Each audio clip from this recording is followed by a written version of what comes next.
സർക്കാർ ഓഫീസിൽ സർക്കാർ ഉദ്യോഗസ്ഥനല്ലാത്ത ഒരാൾക്ക് ജോലി ചെയ്യാൻ കഴിയുമോ?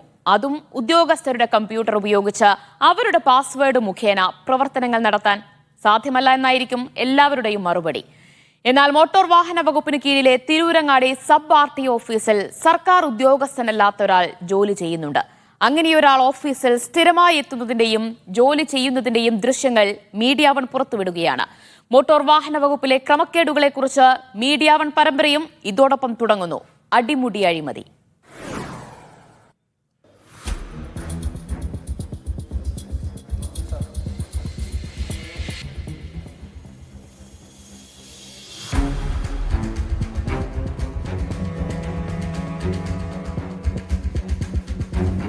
തിരൂരങ്ങാടി സബ് RTO ഓഫീസിലെ ഉദ്യോഗസ്ഥനാണെന്നേ തോന്നൂ ഇയാളെ കണ്ടാൽ. മോട്ടോർ വെഹിക്കിൾ ഇൻസ്പെക്ടർമാർക്കും അസിസ്റ്റന്റ് മോട്ടോർ വെഹിക്കിൾ ഇൻസ്പെക്ടർമാർക്കും തൊട്ടരികിലായാണ് ഇരിക്കുന്നത്. ഓഫീസിലെ കമ്പ്യൂട്ടർ ഉപയോഗിച്ച് അസിസ്റ്റന്റ് മോട്ടോർ വെഹിക്കിൾ ഇൻസ്പെക്ടർമാർ ചെയ്യുന്ന എല്ലാ ജോലികളും ഇയാൾ ചെയ്യുന്നത് കൃത്യമായി കാണാം. താനൂർ സ്വദേശിയായ ഇയാൾ മോട്ടോർ വാഹന വകുപ്പിലെ ഉദ്യോഗസ്ഥനല്ല, ഒരു സർക്കാർ ഉദ്യോഗസ്ഥനുമല്ല. മോട്ടോർ വാഹന വകുപ്പുമായി ബന്ധപ്പെട്ട ഏജന്റുമാർക്കും ഉദ്യോഗസ്ഥർക്കും വേണ്ടപ്പെട്ടയാളാണ് എന്നു മാത്രം. ഉച്ചയോടുകൂടി ഓഫീസ് പരിസരത്തെത്തുന്ന ഇയാൾ MVIമാരും AMVIമാരും ഫീൽഡ് ജോലി കഴിഞ്ഞ് ഓഫീസിൽ എത്തുന്ന സമയം അവരുടെ കൂടെ ഓഫീസിൽ കയറും. തുടർന്ന് ഉദ്യോഗസ്ഥരുടെ പാസ്വേഡ് ഉപയോഗിച്ച് ഇയാൾ ജോലി ചെയ്തു തുടങ്ങും. ഏജന്റുമാർക്ക് ആവശ്യമുള്ളവ വേഗത്തിൽ തീർപ്പാക്കി നൽകും. മാസങ്ങളായി ജോയിന്റ് RTO ഇല്ലാതായത് ഇയാൾക്ക് തുണയായി. പുതിയ ജോയിന്റ് RTO ദിവസങ്ങൾക്ക് മുൻപ് എത്തിയെങ്കിലും കണ്ണുവെട്ടിച്ചാണ് ഇപ്പോഴും ഇയാൾ ഇവിടെ തുടരുന്നത്. ഏജന്റുമാരുടെ ബിനാമിയായാണ് ഇയാൾ ഇവിടെ ജോലി ചെയ്യുന്നത്. ഇയാൾക്കുള്ള ശമ്പളം നൽകുന്നത് ഉദ്യോഗസ്ഥരും ഏജന്റുമാരും ചേർന്ന്. സർക്കാർ ഉദ്യോഗസ്ഥനല്ലാത്ത ഒരാൾ എങ്ങനെയാണ് മോട്ടോർ വാഹന വകുപ്പിന്റെ ഓഫീസിൽ ഇങ്ങനെ ജോലി ചെയ്യുന്നത്? പുതുതായി ചുമതലയേറ്റ ഗതാഗത വകുപ്പ് മന്ത്രിക്ക് മുന്നിൽ ഈ സംഭവം മീഡിയ വൺ സമർപ്പിക്കുന്നു. ശക്തമായ നടപടിയുണ്ടാകുമെന്ന വിശ്വാസത്തോടെ. Jamsheer Kodinhi, media one, Tirur. ഈ വാർത്ത ബ്രേക്ക് ചെയ്ത റിപ്പോർട്ട് ചെയ്ത ജംഷീർ കൊടിഞ്ഞി തന്നെ വിശദാംശങ്ങൾ നൽകാനായി ചെയ്യുന്നു. Jamsheer, good morning. ജംഷീർ, ഇപ്പോൾ ദൃശ്യങ്ങളിൽ കണ്ടയാൾ എത്ര നാളായി തിരൂരങ്ങാടി സബ് RTO ഓഫീസിൽ ജോലിക്കായി എത്തുന്നുണ്ട്? ഇയാൾക്കെതിരെ ഇതുവരെയും ആരും ഒരു പരാതി പോലും ഉന്നയിച്ചിട്ടില്ലേ? ദിവ്യ, ഗുഡ് മോർണിംഗ്. തീർച്ചയായിട്ടും വളരെ പ്രധാനപ്പെട്ട ഒരു ചോദ്യമാണ് ദിവ്യ ഉന്നയിച്ചത്. എന്നാൽ അതിനുള്ള ഉത്തരം ഞെട്ടിപ്പിക്കുന്നതാണ്. വർഷങ്ങളായി ഇയാൾ ഇത്തരത്തിൽ ഉദ്യോഗസ്ഥരുടെയും ഏജന്റുമാരുടെയും ആളായി പ്രവർത്തിക്കുന്നു എന്നുള്ളതാണ്. നേരത്തെ ഉദ്യോഗസ്ഥരുടെ റൂമിലും അതോടൊപ്പം തന്നെ മറ്റു ഇടങ്ങളിലുമായിരുന്നു. എന്നാൽ ഈ അടുത്ത കാലത്തായി ഇദ്ദേഹം ഈ ഓഫീസിലേക്ക് സബ് RTO ഓഫീസിലേക്ക് വരികയും ഇവിടെ ജോലി ചെയ്യുകയുമായിരുന്നു. ഉദ്യോഗസ്ഥരുടെ അനുമതിയോടുകൂടി ഉദ്യോഗസ്ഥരാണ് ഇദ്ദേഹത്തെ ഈ ഏജന്റുമാരുടെ സഹായത്തോടു കൂടി ഇവിടെ നിയമിച്ചത് എന്നതുകൊണ്ട് തന്നെ അന്വേഷണങ്ങൾ വരുമ്പോൾ ഉദ്യോഗസ്ഥർക്ക് കൃത്യമായി വിവരം ലഭിക്കും. ആ സമയത്ത് ഇയാൾ മാറുകയും ചെയ്യും എന്നുള്ളതാണ്. അതുകൊണ്ടാണ് ഇത്രയും കാലം ആൾക്ക് അവിടെ തുടരാൻ കഴിഞ്ഞത് എന്നുള്ളതാണ്. വളരെ ഗുരുതരമായ വീഴ്ചയാണ് അത് എന്നുള്ളത് ചൂണ്ടിക്കാട്ടേണ്ടതുണ്ട്. ഉദ്യോഗസ്ഥരുടെ തൊട്ടരികിലായിട്ടാണ് ഇയാൾ ജോലി ചെയ്യുന്നത്. ആ ഓഫീസിലെ സബ് RTO ഓഫീസിലെ സിസ്റ്റം കമ്പ്യൂട്ടർ ഉപയോഗിച്ചുകൊണ്ട് ഉദ്യോഗസ്ഥരുടെ പാസ്വേഡ് ഉപയോഗിച്ചുകൊണ്ട് ഒരു AMVIമാർ ചെയ്യുന്ന എല്ലാ ജോലികളും ഇയാൾ ചെയ്യുന്നു. ഒരു ഘട്ടത്തിൽ MVIമാർ ചെയ്യുന്ന ജോലികളടക്കം ഇയാൾ ചെയ്യുന്നു എന്നുള്ള വിവരങ്ങൾ കൂടി ലഭിക്കുന്നുണ്ട്. അതായത് ഈ ലൈസൻസ് ഇഷ്യൂ ചെയ്യുന്ന അടക്കമുള്ള കാര്യങ്ങളിലും ഒരുപക്ഷെ പല ഘട്ടങ്ങളിലും ഇയാൾ ചെയ്തിട്ടുണ്ട് എന്നാണ് ലഭിക്കുന്ന വിവരം. ഏതായാലും ഗുരുതരമായ ഒരു വലിയ ഒരു കൃത്യവിലോപം ഓഫീസിലുണ്ടായി എന്നുള്ളതാണ്. ഇത് വർഷങ്ങളായി തുടരുന്നു എന്നുള്ളതാണ്. മറ്റൊരു പ്രധാനപ്പെട്ട കാര്യം, നമ്മളിപ്പോൾ പുറത്തുവിട്ട ദൃശ്യങ്ങൾ തിരൂരങ്ങാടി സബ് RTO ഓഫീസിൽ നിന്നുള്ളതാണെങ്കിൽ പോലും മറ്റു ജില്ലയിലെ മറ്റു സബ് RTO ഓഫീസുകളിൽ സമാനമായ രീതിയിൽ ആളുകൾ പ്രവർത്തിക്കുന്നുള്ളതാണ്. പക്ഷേ അവരാരും തന്നെ ഇത്തരത്തിൽ ഓഫീസുകളിലില്ല. പകരം ഈ സബ് RTO ഓഫീസിന് സമീപത്ത് പല റൂമുകളിലായും ഉദ്യോഗസ്ഥരുടെ റൂമുകളിലായിട്ടൊക്കെ പ്രവർത്തിക്കുന്നു എന്നുള്ള വിവരം കൂടിയാണ് ലഭിക്കുന്നത്. ഏതായാലും പല സർക്കാർ ഓഫീസുകളിലും താൽക്കാലിക ജീവനക്കാരെ നമ്മൾ കാണാറുണ്ട്. അങ്ങനെ ഒരു താൽക്കാലിക ജീവനക്കാരൻ പോലും അല്ല അല്ലേ ഇയാൾ എന്തൊക്കെ ജോലികളാണ് ഈ ഓഫീസിലെത്തി ചെയ്യുന്നത്? ജംഷീറിന് എങ്ങനെയാണ് ഇയാൾ അവിടെയുള്ള ഒരു സർക്കാർ ഉദ്യോഗസ്ഥനല്ല എന്ന് മനസ്സിലാക്കിയത്?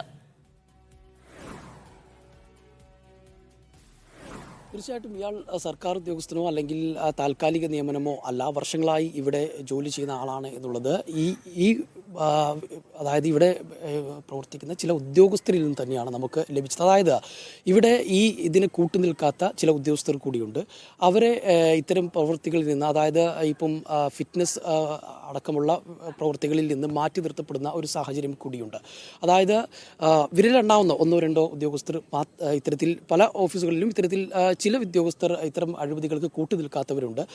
മാത്രമല്ല അവരെ തഴയപ്പെടുകയും അവരെ മാറ്റപ്പെടുകയും ചെയ്യുന്ന ഒരു സാഹചര്യമുണ്ട്. ഉദ്യോഗസ്ഥർ എം വി ഐമാരും ഉൾപ്പെടെയുള്ളവരുടെ പൂർണ്ണമായ സഹകരണത്തോടു കൂടിയാണ്. കാരണം നമുക്ക് ആ ദൃശ്യങ്ങളിൽ കാണാം, ഒരു എം വി ഐയുടെ തൊട്ട് അടുത്തായാണ് അയാൾ ഇരിക്കുന്നത്. അതോടൊപ്പം തന്നെ ഈ എം വി ഐ അദ്ദേഹത്തിൻ്റെ അടുത്ത് പോകുന്നതും അവിടുന്ന് പേപ്പറുകൾ കളക്ട് ചെയ്യുന്നതും ഒക്കെ ആ ദൃശ്യങ്ങളിൽ നമുക്ക് കാണാവുന്നതാണ്. ഇത് വർഷങ്ങളായി ഇവിടെ തുടരുന്നതാണ്. അത് ഉദ്യോഗസ്ഥരുടെ അറിവോടായതുകൊണ്ട് തന്നെ ഇയാൾ ഒരു കാരണവശാലും പിടിക്കപ്പെടുന്നില്ല എന്നുള്ളതായിരുന്നു. നേരത്തെ പുറത്തായിരുന്നു, ഇപ്പോൾ ഉള്ളിലേക്ക് വന്നു. അതായത് തിരൂരങ്ങാടിയിലെ ജോയിന്റ് RTO മാസങ്ങൾക്ക് മുൻപ് റിട്ടയർഡ് ആയിരുന്നു. അവിടെ ഒരു ഗ്യാപ്പ് വന്നിരുന്നു, പുതിയ ആൾ വരാൻ ഏതാണ്ട് 6 മാസത്തിലധികം. ഈ ഗ്യാപ്പിലാണ് ഇയാൾ ഉള്ളിലേക്ക് കയറിയത് എന്നാണ് നമുക്ക് ലഭിക്കുന്ന വിവരം. ഈ സമയത്ത് പ്രത്യേകിച്ച് അതായത് ഈ ജോയിന്റ് RTOയുടെ ചുമതലയുണ്ടായിരുന്ന ഉദ്യോഗസ്ഥൻ ഒരു MBA ഉദ്യോഗസ്ഥനാണ്. അദ്ദേഹത്തിൻ്റെ അറിവോടുകൂടി തന്നെ ഇയാൾ അവിടെ വന്ന് പ്രവർത്തിക്കുകയായിരുന്നു. എന്നാൽ പുതിയ ജോയിന്റ് RTO ദിവസങ്ങൾക്ക് മുമ്പ് വന്നെങ്കിലും അയാളുടെ കണ്ണ് വെട്ടിച്ചുകൊണ്ടും ഇപ്പോൾ അവിടെ തുടരുന്നു എന്നുള്ള വിവരമാണ് ലഭിക്കുന്നത്. എല്ലാ ജോലികളും, അതായത്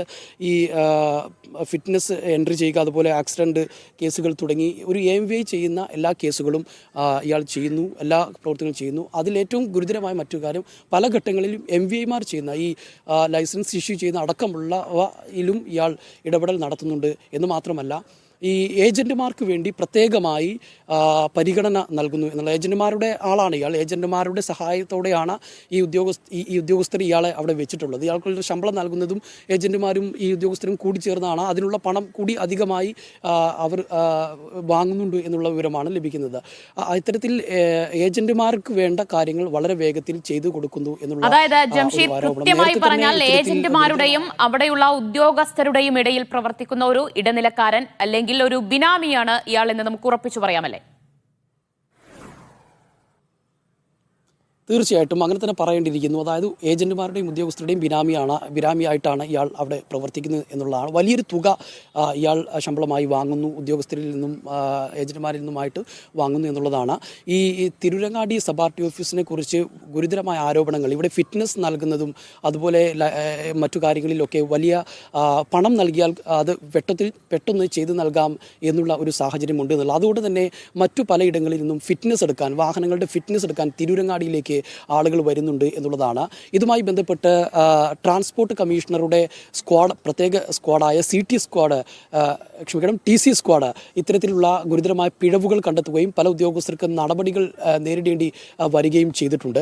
അപ്പോൾ ഇത്തരത്തിൽ പണം നൽകിയാൽ ഫിറ്റ്നസ് നൽകുന്ന വാഹനങ്ങളുടെ പേപ്പറുകൾ അത് കൃത്യമായി അടയാളപ്പെടുത്തും. അത് നേരെ എത്തുന്നത് ഓഫീസിലാണ്, അത് കൈകാര്യം ചെയ്യുന്നത് ഇയാളാണ്. അത്തരത്തിൽ ഏജന്റുമാർക്ക് വേഗത്തിൽ കാര്യങ്ങൾ ചെയ്തു നൽകുക എന്നുള്ളതാണ് ഇയാളുടെ ഡ്യൂട്ടി. അതോടൊപ്പം തന്നെ MVIമാരുടെ ഇത്തരം ജോലികളും ഇയാൾ ചെയ്യുന്നു എന്നുള്ളതാണ്. ഗുരുതരമായ ഒരു ലംഘനമാണ് ഇപ്പോൾ നമ്മൾ പുറത്തു കൊണ്ടുവന്നിരിക്കുന്നത്. ഇത് വർഷങ്ങളായി തുടരുന്നു എന്നുള്ളതാണ്. ഉദ്യോഗസ്ഥരുടെ അനുമതി ഉള്ളത് കൊണ്ട് തന്നെ യാതൊരു കാരണവശാലും പിടിക്കപ്പെടാനുള്ള സാധ്യതയില്ല. നേരത്തെ ട്രാൻസ്പോർട്ട് കമ്മീഷൻ പിടിക്കപ്പെട്ടാലും പൊതുജനങ്ങൾക്ക്, അതായത് സാധാരണക്കാരായ ജനങ്ങൾക്ക് അവിടെ ഓഫീസിലെത്തുന്ന ഒരാൾക്ക് അയാൾ ഒരു സർക്കാർ ഉദ്യോഗസ്ഥനാണോ അല്ലയോ എന്നത് തിരിച്ചറിയാൻ കഴിയില്ല. ഇനി അഥവാ എന്തെങ്കിലും ക്രമക്കേടുകൾ കണ്ടെത്തി പിടിക്കപ്പെട്ടാൽ പോലും അവിടെയുള്ള സർക്കാർ ഉദ്യോഗസ്ഥർക്ക് അവരുടെ മുഖം രക്ഷിക്കാം. കാരണം ഇയാളൊരു സർക്കാർ ഉദ്യോഗസ്ഥനല്ല, ഇയാളുടെ മേൽ വേണമെങ്കിൽ പഴിചാരി അവിടെ നിന്ന് രക്ഷപ്പെടാം. ആ രീതിയിൽ കൃത്യമായി പറഞ്ഞാൽ അവിടെ വലിയ ഗുരുതരമായ ക്രമക്കേടുകൾ, തെറ്റുകൾ തന്നെ സംഭവിക്കുന്നു എന്നതാണ് ഇതിൽ നിന്ന് മനസ്സിലാകുന്നത്. തീർച്ചയായിട്ടും, അതായത് ഇയാൾ പിടിക്കപ്പെടരുത് എന്നുള്ളത് ഉദ്യോഗസ്ഥരുടെ പ്രധാനപ്പെട്ട ആവശ്യമാണ്. അതുകൊണ്ട് തന്നെ ഇത്തരത്തിൽ എന്തെങ്കിലും ഒരു സൂചന ലഭിച്ചാൽ ഉടൻ തന്നെ ഇയാളെ മാറ്റപ്പെടും. അങ്ങനെയാണ് ട്രാൻസ്പോർട്ട് കമ്മീഷണറുടെ ഈ സ്ക്വാഡ് വന്നപ്പോൾ ഇയാൾ ഒരു തവണ രക്ഷപ്പെട്ടത്. പക്ഷേ നേരത്തെ ദിവ്യ സൂചിപ്പിച്ചതുപോലെ ഇപ്പം നമ്മൾ ഒരു സാധാരണക്കാരൻ അവിടെ കയറി ചെല്ലുമ്പോൾ ഇയാൾ ഒരു ഉദ്യോഗസ്ഥനല്ല എന്ന് ഒരിക്കലും മനസ്സിലാവില്ല. കാരണം ഉദ്യോഗസ്ഥരുടെ തൊട്ടടുത്ത കസേരയിൽ ഇരുന്ന് അവിടുത്തെ കമ്പ്യൂട്ടറിൽ ഇരുന്ന് ജോലി ചെയ്യുകയാണ്. അതുകൊണ്ട് തന്നെ സാധാരണക്കാരെ സംബന്ധിച്ചിടത്തോളം ഇയാൾ ഒരു ഉദ്യോഗസ്ഥനാണ് എന്നുള്ളതാണ്. എന്നേ മനസ്സിലാക്കാൻ കഴിയുള്ളൂ. പക്ഷേ ഇത് കൂടുതൽ അറിയുമ്പോൾ അല്ലെങ്കിൽ ഇതിനെക്കുറിച്ച് അന്വേഷിച്ചപ്പോഴാണ് നമുക്കും പോലും ഇത് വ്യക്തമാകുന്നത് ഇയാൾ ഇത്തരത്തിൽ ഒരു ഏജന്റുമാരുടെ ആളായിട്ട് പ്രവർത്തിക്കുകയാണ് എന്നുള്ളത്. അതായത് ഒരു തവണ ഈ ട്രാൻസ്പോർട്ട് കമ്മീഷണറുടെ സ്ക്വാഡ് ഇയാളെക്കുറിച്ചുള്ള വിവരങ്ങൾ ശേഖരിച്ചതിൻ്റെ പശ്ചാത്തലത്തിൽ ഇപ്പോൾ ഇയാൾ ഉച്ചയ്ക്ക് ശേഷം, അതായത് ഉദ്യോഗസ്ഥർ വരുന്ന സമയത്താണ് ഓഫീസിലേക്ക് വരിക. നേരത്തെ പിടിക്കപ്പെട്ടത് എന്താണെന്ന് വെച്ചാൽ ഈ ഫിറ്റ്നസ് കേന്ദ്രങ്ങളിൽ ഉദ്യോഗസ്ഥർ ഉള്ള സമയത്ത് തന്നെ ഉദ്യോഗസ്ഥരുടെ ഐ ഡി ഉപയോഗിച്ച് ഓഫീസിലെ ഇത്തരത്തിലുള്ള ഈ മറ്റു പ്രവർത്തനങ്ങൾ നടക്കുന്നു. ഒരേ സമയം ഉദ്യോഗസ്ഥൻ പുറത്തുള്ളപ്പോൾ തന്നെ എങ്ങനെയാണ് ഓഫീസിലെ പ്രവർത്തനങ്ങൾ നടക്കുന്നത് എന്ന തരത്തിലുള്ള ഓഫീസിലെ പ്രവർത്തനങ്ങൾ നടക്കുന്നതായിരുന്നു കണ്ടെത്തിയിരുന്നത്. എന്നാൽ പക്ഷേ ഇയാളിലേക്ക് എത്താൻ സ്ക്വാഡിന് കഴിഞ്ഞിരുന്നില്ല. അപ്പോഴേക്കും ഇയാളെ മാറ്റുന്ന ഒരു സാഹചര്യം ഉണ്ടായി. ഇതോടെയാണ് ഇപ്പോൾ ഇയാൾ ഉച്ചവരെ, അതായത് ഉച്ചയോട് കൂടിയാണ് ഓഫീസിലെത്തുക. കാരണം ഉച്ചവരെ ഉദ്യോഗസ്ഥർക്ക് ഫിറ്റ്നസ്, ഡ്രൈവിംഗ് ടെസ്റ്റ് അടക്കമുള്ള ഫീൽഡ് വർക്കുകൾ ഉണ്ടാവും. അത് കഴിഞ്ഞ് ഉദ്യോഗസ്ഥർ വരുമ്പോൾ ഉദ്യോഗസ്ഥരുടെ കൂടെയാണ് ഇയാൾ ഓഫീസിലേക്ക് കയറി. നേരത്തെ അങ്ങനെയല്ല. നേരത്തെ ഈ ഉദ്യോഗസ്ഥരുടെ താമസ സ്ഥലത്ത് മറ്റുമായിരുന്നെങ്കിൽ രാവിലെ തന്നെ അവിടെ വന്ന് അവിടുത്തെ ജോലികൾ ചെയ്യുമായിരുന്നു. അപ്പോൾ ഇത് കണ്ടെത്തിയ ഒരു പശ്ചാത്തലത്തിൽ ഇപ്പോൾ ഓഫീസ് പരിസരത്ത് ഉച്ചയോട് കൂടിയെത്തും.